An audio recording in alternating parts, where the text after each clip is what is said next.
Welcome to the podcast, Let the Prophets Speak, Isaiah Yeshayahu 14b, the second podcast on Perek Yudalid, Perek 14 of Yeshayahu.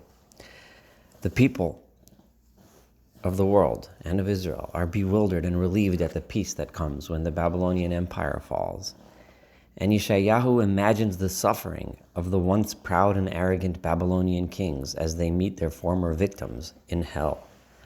This is a rare glimpse into hell and the afterlife, and the ultimate justice that Isaiah imagines will one day be the fate of the wicked and arrogant leaders who took advantage of others and never humbled themselves before God.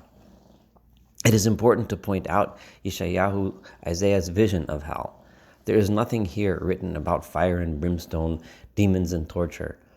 Rather, it is the embarrassment and shame of being humiliated by your former victims, suffering the fate of being shown how your arrogance and former glory were all fleeting moments of false pride, but you are truly no better than anyone else. In fact, you are even lower than your previous victims, as they learned the lessons of humility in their lifetimes, and you did not.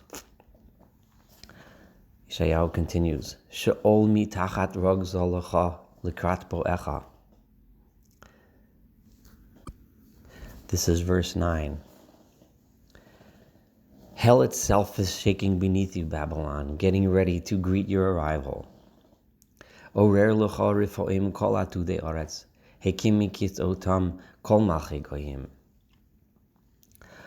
As all of the world's leaders, those whom you conquered and subjugated, they are all getting up from their thrones, those thrones that you took away from them. But now in the afterlife they have been restored to them. They will be arising from their chairs to greet you in hell. Kulam ya'anu v'yomru elecha, gam atoch uleisa kamonu, elenu nimshalta. They will all get up and say to you, Ha!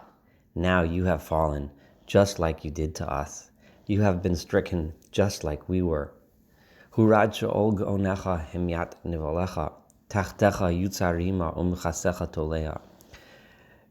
All of your pomp and false pride have been brought down to hell, they tell him.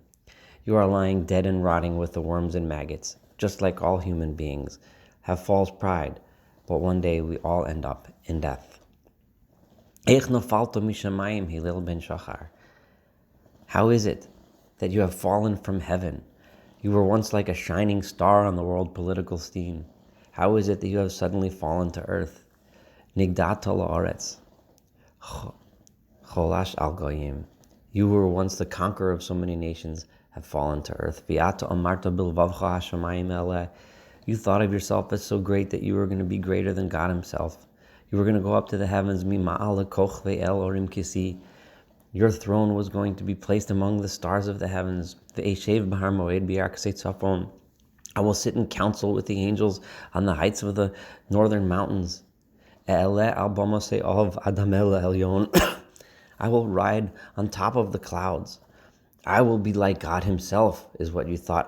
But they tell him, El Sheol Turad, where did you end up? In hell. That's where you landed. El Yarkasei Bor, to the bottom of the pit of hell. Ro'echa elecha yashgichu.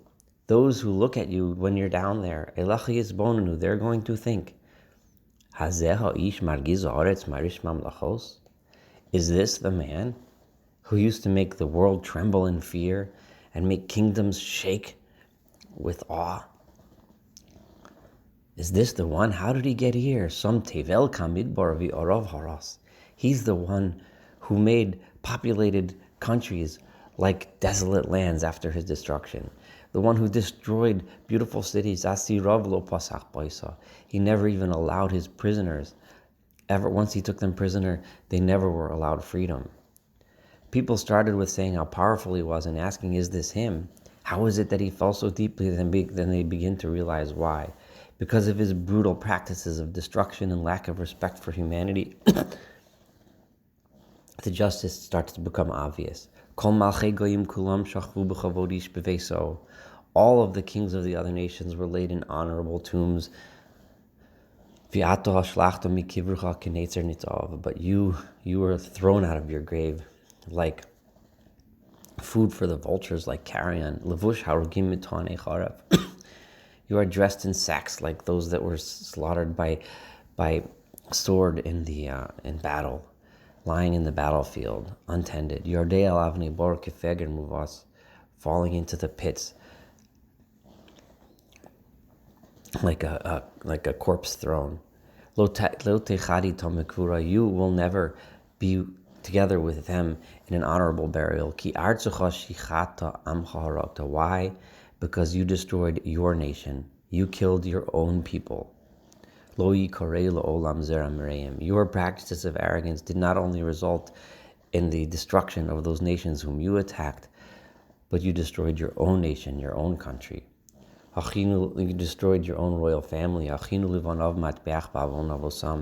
Let his children be done with because of their evil father. They won't come after him and inherit the kingdom from him. And now we can finally allow the world to rebuild those destroyed cities.